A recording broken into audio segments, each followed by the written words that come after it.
नमस्कार दोस्तों, स्वागत है आप सभी का हमारे चैनल संघर्ष की उड़ान पर। दोस्तों, आज के इस वीडियो में हम पढ़ने वाले हैं रेलवे एनटीपीसी 2025-26 समान अध्ययन। तो दोस्तों, समान अध्ययन के अंतर्गत जितने सारे टॉपिक्स पूछे जाते हैं, जैसे कि प्राचीन भारत, मध्यकाल भारत, आधुनिक भारत, कला एवं संस्कृति और जितने सारे टॉपिक्स लिखे गए हैं यहाँ पे, सब टॉपिक्स का मतलब हम यहाँ पे क्वेश्चंस ले लिए हैं, यानी कि संपूर्ण चैप्टर का रिवीजन आपका एक ही वीडियो में होने वाला है। तो जिस टॉपिक्स के आगे जितना क्वेश्चंस लिखा है उतना क्वेश्चंस इसमें सब शामिल किया गया है। तो बने रहिए हमारे साथ वीडियो के लास्ट तक। आइए दोस्तों, क्लास को शुरू करते हैं क्वेश्चनों के माध्यम से। तो आप देख सकते हैं, सबसे पहला क्वेश्चन आपके पास में है, निम्नलिखित में से किस वैज्ञानिक ने भारतीय नागरिकता ग्रहण कर ली थी। तो दोस्तों, JBS हल्दाने जो है, ये JBS हल्दाने वैज्ञानिक नाम है। ये क्या है, भारतीय नागरिकता को इन्होंने ग्रहण किया था। John Burdon Sanderson Haldane JBS England के एक वैज्ञानिक थे जो शरीर विज्ञान, आनुवंशिकी, विकासवादी जीव विज्ञान और गणित के अध्ययन के लिए विख्यात थे। उन्होंने सांख्यिकी और जैव विज्ञान यानी प्रौद्योगिकी के क्षेत्र में योगदान दिया। इन्होंने 1957 में भारत की सदस्यता ग्रहण कर ली थी। आगे हम बात करते हैं, तो ऑल इंडिया रेडियो AIR की स्थापना किस वर्ष हुई थी। तो दोस्तों, इसकी स्थापना 1936 में हुई थी। कब? 1936। ऑल इंडिया रेडियो AIR की स्थापना वर्ष 1936 में हुई थी। ऑल इंडिया रेडियो का नाम परिवर्तित करके इसे वर्ष 1956 में आकाशवाणी कर दिया गया। कब? आकाशवाणी कब किया गया? 1956 में। स्थापना कब हुई थी? तो 1936 में। इतना बात आपको रखना है। ये RRB ग्रुप डी में पूछा गया हुआ सवाल है। चलिए नेक्स्ट क्वेश्चन देखते हैं। तो शब्दों के 4 जोड़े दिए गए हैं, इनमें से किससे भिन्न कौन सा है। तो दोस्तों, ये जो लिखा हुआ है 50वीं वर्षगांठ रजत जयंती, तो ये बिल्कुल सही है। 40वीं वर्षगांठ रूबी जयंती, ये भी सही है। 50वीं वर्षगांठ स्वर्ण जयंती, ये भी सही है। लेकिन जो 65वीं वर्षगांठ है हीरक जयंती, ये बिल्कुल सी गलत है। तो दोस्तों, यहाँ पे आप देख सकते हैं, हीरक जयंती का प्रयोग 75वीं जयंती अथवा 75वीं वर्षगांठ के लिए किया जाता है। स्वर्ण जयंती 50वीं वर्षगांठ पर मनाया जाता है। रजत जयंती 50वीं वर्षगांठ पर मनाया जाता है। अब दोस्तों, आगे बात करते हैं। वह तिब्बती बौद्ध भिक्षु जिसने भूटान को एक राष्ट्र के रूप में एकीकृत किया। तो दोस्तों, यह है गवांग नामग्याल। क्या? गवांग नामग्याल। गवांग नामग्याल 1954 से 1951 ईस्वी एक तिब्बती बौद्ध भिक्षु थे। इन्हें भूटान को एक राष्ट्रीय राज्य के रूप में एकीकृत करने का श्रेय प्राप्त है। इसे भूटानी संस्कृति को तिब्बती संस्कृति से मतभेद करने के लिए जाना जाता है। आगे बात करते हैं। एक मोबियस स्ट्रिप्स क्या है। तो दोस्तों, एक मोबियस स्ट्रिप्स आप देख सकते हैं, एक सतह जिसका केवल एक पक्ष और केवल एक ही सीमा होती है, उसे क्या बोलते हैं? Mobius strips. तो दोस्तों, मोबियस स्ट्रिप्स एक ऐसी वस्तु है जिसमें केवल एक तल एवं एक ही कोर यानी वन सरफेस वन एज होते हैं। ऐसे आकारों का अध्ययन टोपोलॉजी के अंतर्गत किया जाता है। आगे देखते हैं। तो दोस्तों, दादा भाई नौरोजी को गणित एवं भौतिकी विज्ञान प्रोफेसर के रूप में कहाँ नियुक्त किया गया था। तो दोस्तों, दादा भाई नौरोजी को यहाँ पे आप देख सकते हैं, दादा भाई नौरोजी को great old man of India के नाम के रूप में जानते हैं। ये गणित एवं भौतिकी के प्रोफेसर के रूप में एलिफेंस्टन कॉलेज मुंबई में नियुक्त किए गए थे। इन्होंने धन निष्कासन का सिद्धांत प्रस्तुत किया था। कौन? दादा भाई नौरोजी। निम्नलिखित में से किस एक को समानता समाज के लिए सही नहीं माना जाता। तो दोस्तों, ये जो लिखा हुआ है बाल विवाह, इसको समाज के लिए सही नहीं माना जाता है। सामान्यतः समाज के लिए बाल विवाह को सही नहीं माना जा सकता।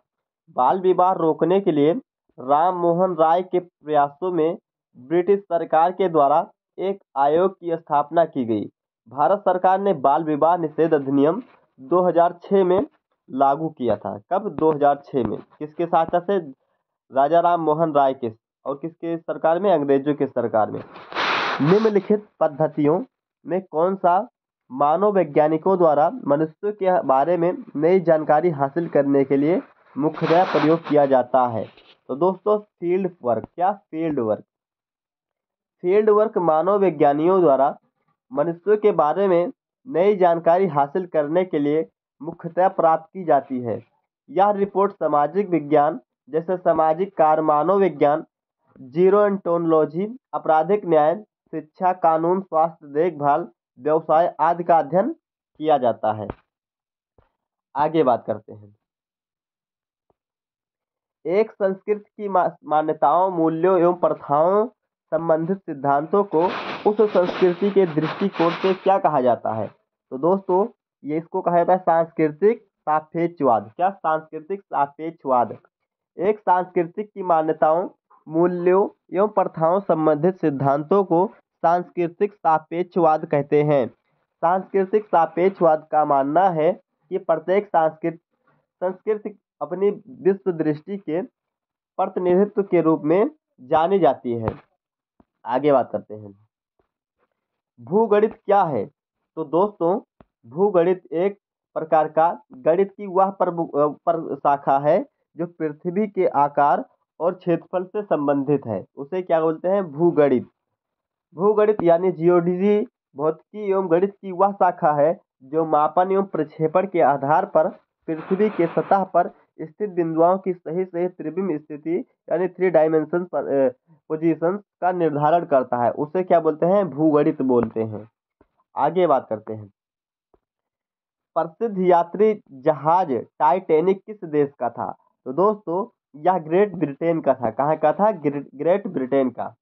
प्रसिद्ध टाइटैनिक जहाज ग्रेट ब्रिटेन का था। टाइटैनिक दुनिया का सबसे बड़ा वाष्प आधारित यात्री जहाज था। वह साउथ टम्पलम इंग्लैंड से अपनी प्रथम यात्रा 10 अप्रैल 1912 को रवाना हुआ। 4 दिन की यात्रा के बाद 14 अप्रैल 1912 को वह एक हिमशिला से टकराकर डूब गया, जिसमें 1570 लोगों की मृत्यु हो गई, जो इतिहास में सबसे बड़ी समुद्री आपदाओं में से एक था।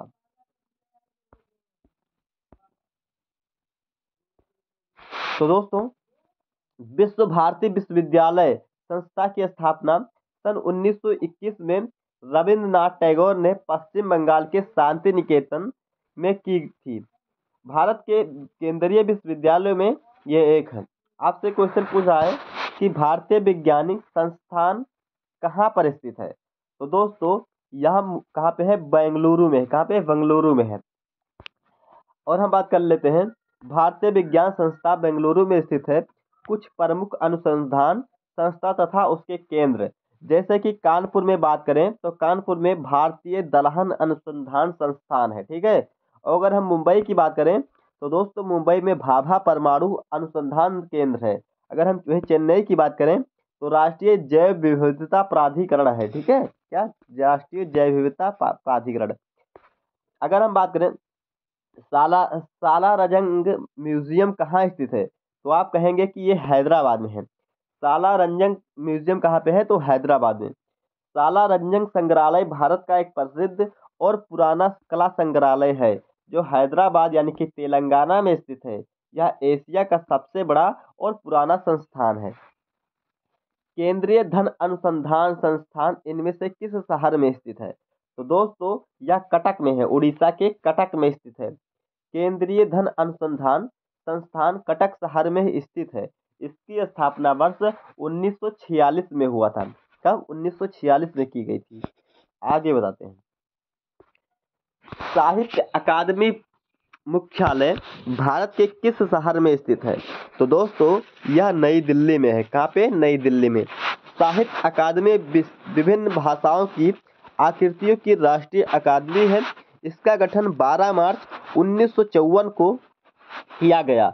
इसका उद्देश्य प्रकाशन, अनुवाद, गोष्ठियां, कार्यशालाएं आयोजित करके भारतीय साहित्य के विकास को बढ़ाना है तथा सभी भारतीय भाषाओं में साहित्य को परिपोषित करने तथा उनमें से समन्वय स्थापित करने के लिए भारत सरकार ने साहित्य अकादमी की स्थापना की, जिसका मुख्यालय नई दिल्ली में स्थित है। यह पुरस्कार एक बार में 21 लोगों को प्रदान किया जाता है। नेक्स्ट, तो दोस्तों अगला क्वेश्चन आपके सामने है, केंद्रीय भारतीय भाषा संस्थान CIIL इनमें से किस भारतीय राज्य में स्थित है? तो दोस्तों यह कर्नाटक राज्य में स्थित है। कहाँ पे? कर्नाटक। केंद्रीय भारतीय भाषा संस्थान CIIL की स्थापना वर्ष 1969 में मैसूर के कर्नाटक में मानव संसाधन विकास मंत्रालय, शिक्षा मंत्रालय के अधीनस्थ कार्य के रूप में की गई है। इसकी स्थापना भारत सरकार की भाषा नीति को तैयार करने के लिए, इसके कार्यान्वयन में सहायता करने के लिए, भाषा विश्लेषण, भाषा शिक्षा शास्त्र तथा समाज में भाषा प्रयोग के लिए क्षेत्रों में अनुसंधान के द्वारा भारतीय भाषाओं के विकास में समन्वय करने हेतु की गई थी। Next, nuclear power corporation of India limited NPCIL का मुख्यालय कहाँ स्थित है? तो दोस्तों यह मुंबई में स्थित है। कहाँ पे? मुंबई में। Nuclear power corporation India limited NPCIL एक सार्वजनिक क्षेत्र उद्यम है जो भारत के परमाणु ऊर्जा विभाग के प्रशासनिक नियंत्रण में कार्य करता है।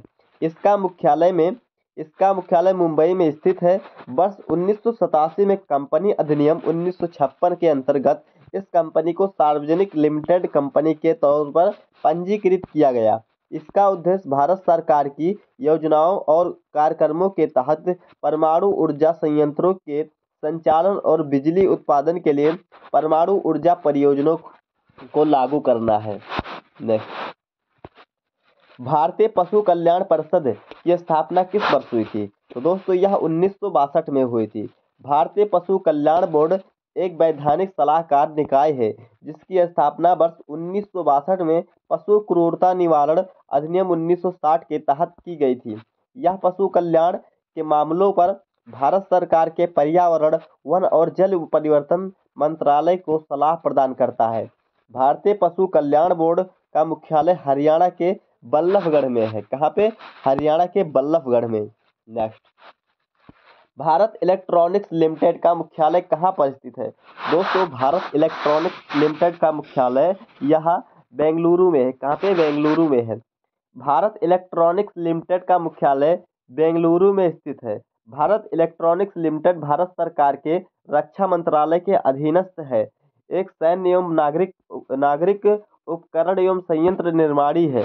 इलेक्ट्रॉनिक उपकरण व प्रणालियों का विकास तथा उत्पादन देश में करने के उद्देश्य से पहला कारखाना बेंगलुरु में खोला गया था। आगे बात करते हैं। परमाणु ऊर्जा विभाग की इकाई राजा सुमात्रा सेंटर फॉर एडवांस टेक्नोलॉजी कहाँ स्थित है? तो दोस्तों यह इंदौर में है। कहाँ पे? इंदौर में। परमाणु ऊर्जा विभाग की इकाई राजा रमात्रा centre for the advance technology Madhya Pradesh के इंदौर शहर में स्थित है, जो लेंसर कण तारकों एवं संबंधित प्रौद्योगिकी की गैर नाभिकीय अग्रणी क्षेत्रों के अनुसंधान एवं विकास कार्यों से जुड़ा है। इसकी आधारशिला 10 फरवरी 1984 को भारत के राष्ट्रपति ज्ञानी जैल सिंह ने की थी। आगे बात करते हैं। राजमात्रा सेंटर फॉर एडवांस टेक्नोलॉजी की स्थापना किस वर्ष की गई थी? तो दोस्तों यह 1984 में की गई थी। भारतीय प्राणी सर्वेक्षण जियोलॉजिकल सर्वे ऑफ इंडिया का मुख्यालय कहाँ पर स्थित है? तो दोस्तों यह मैसूर में, कर्नाटक के मैसूर में स्थित है। नेक्स्ट, अर्धसैनिक बल का प्रमुख बनने वाली पहली महिला कौन का नाम क्या है? तो दोस्तों अर्धसैनिक बल का प्रमुख महिला बनने वाली अर्चना रामसुंदरम है। कौन है? अर्चना रामसुंदरम। अर्चना रामसुंदरम भारत के सशस्त्र सीमा बल की महानिदेशक हैं। वे किसी अर्धसैनिक बल का नेतृत्व करने वाली पहली महिला अधिकारी हैं। इसके पूर्व अर्चना रामसुंदरम राष्ट्रीय अपराध रिकॉर्ड ब्यूरो की निदेशक थी। नेक्स्ट, डैश भारतीय नौसेना में शामिल होने वाली पहली महिला पायलट बन गई हैं। वह जल्द ही समुद्री अभिरक्षण विमान क्या करेंगी, उड़ाएंगी। तो दोस्तों ये कौन है, तो यह शुभांगी स्वरूप है। शुभांगी स्वरूप उत्तर प्रदेश के बरेली की रहने वाली शुभांगी स्वरूप भारतीय नौसेना में शामिल होने वाली पहली महिला पायलट बन गई हैं। शुभांगी के अलावा दिल्ली की आस्था सहगल, पुद्दुचेरी की रूपा ए और केरल की शक्ति माया एस को नौसेना के नोबेल आर्मामेंट इलेक्ट्रॉनिक्स NAI शाखा में देश की पहली महिला अधिकारी बनने का गौरव हासिल है। नेक्स्ट, शुभांगी स्वरूप डैश में महिला पायलट के रूप में भर्ती होकर एक ऐसा करने वाली प्रथम महिला बन गई। तो दोस्तों किसमें, भारतीय नौसेना में। भारत में केंद्रीय औद्योगिकी सुरक्षा बल की स्थापना किस वर्ष हुई थी, तो दोस्तों यह 1969 में की गई थी। भारत के केंद्रीय सुरक्षा बल CSIF की स्थापना 10 मार्च 1969 में हुई थी। इसकी स्थापना केंद्रीय औद्योगिकी सुरक्षा बल अधिनियम 1968 के तहत की गई थी। इसका मुख्यालय दिल्ली है। CISF का मुख्य कार्य सरकारी कारखानों एवं सार्वजनिक औद्योगिक उपकरणों, प्रतिष्ठित विरासत स्मारकों और दिल्ली मेट्रो को संरक्षण सुरक्षा प्रदान करना है। नेक्स्ट, निम्नलिखित में से कौन सा DRDO द्वारा विकसित एक मल्टी बैरल रॉकेट सिस्टम है, तो दोस्तों यह पिनाका है। क्या है, पिनाका। पिनाका भारत में उत्पादित एक मल्टी बैरल रॉकेट लॉन्चर है जो भारतीय सेना के लिए रक्षा अनुसंधान एवं विकास संगठन DRDO द्वारा विकसित किया गया है।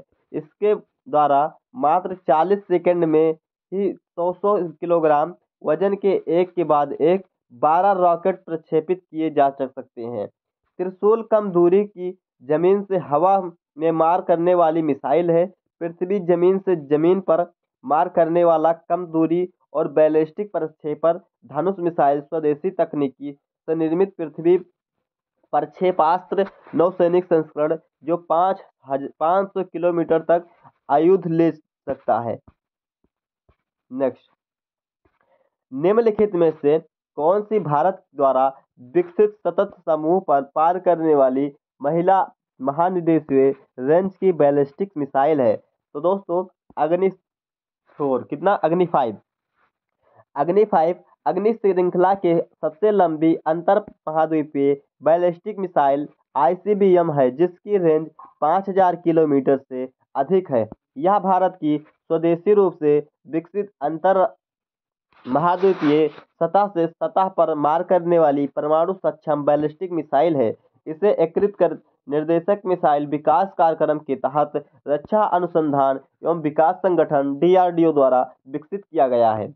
नेक्स्ट, भारत में प्रथम परमाणु बम का परीक्षण किस वर्ष किया गया था, तो दोस्तों यह 1974 में किया गया था। भारत में प्रथम परमाणु बम का परीक्षण 18 मई 1974 को इंदिरा गांधी के प्रतिनिधित्व काल में किया गया था। यह परीक्षण पोखरण राजस्थान में सफलतापूर्वक संपन्न किया गया था तथा इसे स्माइलिंग बुद्धा कोड नाम प्रदान किया गया था। पोखरण द्वितीय नाभिकीय परीक्षण 1998 में किया गया था। उस समय डॉक्टर APJ अब्दुल कलाम उपराष्ट्रपति तथा हमारे जो ये प्रधानमंत्री थे ब्रिटिश साम्राज्य से भारत की स्वतंत्रता के बाद भारत के प्रधानमंत्री जवाहरलाल नेहरू ने देश की अध्यक्षता के परमाणु विकास कार्यक्रम में मंजूरी दी। तो दोस्तों होमी जे भाभा, कौन, होमी जे भाभा। ब्रिटिश साम्राज्य से भारत की स्वतंत्रता के बाद भारत के प्रधानमंत्री जवाहरलाल नेहरू ने होमी ने जो भाभा की अध्यक्षता में परमाणु विकास कार्यक्रम में मंजूरी दी थी। होमी जहांगीर भाभा भारत सरकार के एक प्रमुख वैज्ञानिक थे जिन्होंने भारत के परमाणु ऊर्जा कार्यक्रम की कल्पना की थी। हेमी जे भाभा 10 अगस्त 1948 में भारत सरकार द्वारा गठित परमाणु ऊर्जा उद्योग के प्रथम अध्यक्ष नियुक्त किए गए थे। नेक्स्ट, जागत्रम अहिरम या हमेशा चलते रहें, ऑलवेज अलर्ट किस संगठन का आदर्श वाक्य है? तो दोस्तों यह गुप्तचर विभाग का, किसका? गुप्तचर विभाग का।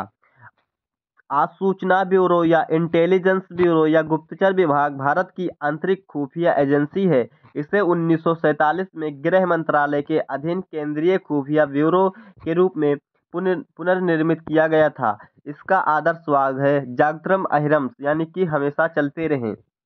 नेक्स्ट, सतह में हवा में मार करने वाली सुरक्षा मिसाइल आकाश में नए संस्करण का इस आकाश में डैश लगाया गया है। तो दोस्तों यह नया स्वदेशी खोजी यंत्र है। कैसा? नया स्वदेशी खोजी यंत्र। आगे हम बात करते हैं ISRO का पूरा नाम क्या है? तो दोस्तों ISRO का नाम है, तो यहाँ पे आप देख सकते हैं, भारत की सोलर अनुसंधान संस्था। क्या? Indian space research organisation. भारतीय अंतरिक्ष अनुसंधान संगठन Indian space research organisation ISRO का मुख्यालय कहाँ स्थित है?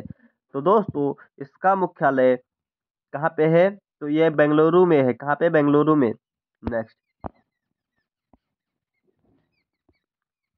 इसरो के रॉकेट लॉन्च पैड भारत में कहाँ स्थित है? तो दोस्तों यह श्रीहरिकोटा में है। कहाँ पे? श्रीहरिकोटा में। आंध्र प्रदेश के श्रीहरिकोटा द्वीप पर स्थित सार इसरो के प्रक्षेपण केंद्र हैं। इसे अब सतीश धवन अंतरिक्ष केंद्र के नाम से भी जाना जाता है। वर्ष 2005 में यहाँ दूसरा अत्याधुनिक प्रक्षेपण पैड बनाया गया था। आगे, पृथ्वी की निचली कक्षा में प्रक्षेपित वह सबसे बड़े आकार की अंतरिक्ष दूरबीन कौन है, जो सबसे अधिक कुशल अंतरिक्ष दूरबीन में से एक है? तो दोस्तों यह हबल है। क्या? हबल। पृथ्वी की निचली कक्षा में प्रक्षेपित सबसे बड़े आकार की अंतरिक्ष दूरबीन का नाम हबल है, जो सबसे अधिक कुशल अंतरिक्ष दूरबीनों में से एक है। डैश ब्रह्म डैश ब्रह्म अंतरिक्ष यात्रा में करने वाला पहला बंदर था? तो दोस्तों यह था एल्बर्ट द्वितीय। अंतरिक्ष में जाने वाला पहला बंदर एल्बर्ट सेकंड था। इसे 1949 में पृथ्वी में से 83 मील 134 किलोमीटर ऊंचाई पर B2 से भेजा गया। आगे, अंतरिक्ष में जाने वाले सर्वप्रथम कुत्ते का नाम क्या था? तो दोस्तों यह लाइका था। क्या था? लाइका। सोवियत संघ ने 1957 में संयुक्त एक नमक अंतरिक्ष यान को अंतरिक्ष कक्षा में भेजकर एक नए युग की शुरुआत की। इसके कुछ समय पश्चात ही सोवियत संघ ने स्पुतनिक सेकंड नामक यान से एक कुतिया नामक लाइका को अंतरिक्ष में भेजा, जिसके द्वारा अंतरिक्ष में जीवों पर पड़ने वाले विभिन्न प्रभावों का अध्ययन किया गया। अंतरिक्ष में मानव का पहला कदम 2 अप्रैल 1961 में पड़ा, जब सोवियत संघ की पूरी गागरिन बेसास्तिक नामक यान में अंतरिक्ष की गई थी। अगला, सोवियत स्पुतनिक के माध्यम से आकाशीय कक्षा में ले जाया जाने वाला पहला जानवर निम्नलिखित में से कौन है? तो दोस्तों लाइका एक कुत्ता है। क्या है? लाइका एक कुत्ता है। नासा अंतरिक्ष कार्यक्रम और डैश अनुसंधान के लिए उत्तरदायी है? तो दोस्तों यह वैमानिकी के लिए है। ठीक। National aeronautics and space administration NASA की स्थापना वर्ष 1958 ईस्वी में वाशिंगटन DC अमेरिका में की गई थी। यह संस्था अमेरिका में अंतरिक्ष कार्यक्रम और वैज्ञानिक अनुसंधान के लिए उत्तरदायी है। भारतीय अंतरिक्ष कार्यक्रम का मुख्य उद्देश्य क्या है? तो दोस्तों यह है यहाँ पे उपग्रह के माध्यम से जनसंचार और शिक्षा। दूसरा है इसका रिमोट सेंसिंग के माध्यम से प्राकृतिक संसाधनों का सर्वेक्षण और प्रबंधन करना। और उसके बाद में स्वदेशी उपकरण, स्वदेशी उपग्रह और प्रक्षेपण का विकास करना। तीनों इसका सही हो जाएगा। तो दोस्तों, भारतीय अंतरिक्ष कार्यक्रम का मुख्य उद्देश्य उपग्रह के माध्यम से जनसंचार एवं शिक्षा को बढ़ावा देना है। रिमोट सेंसिंग के माध्यम से प्राकृतिक संसाधनों का सर्वेक्षण और प्रबंधन करना तथा पर्यावरण जांच करना, मौसम संबंधित भविष्यवाणी, स्वदेशी उपग्रह और उपग्रह प्रक्षेपण वाहन का विकास करना, ये सब शामिल है इसमें।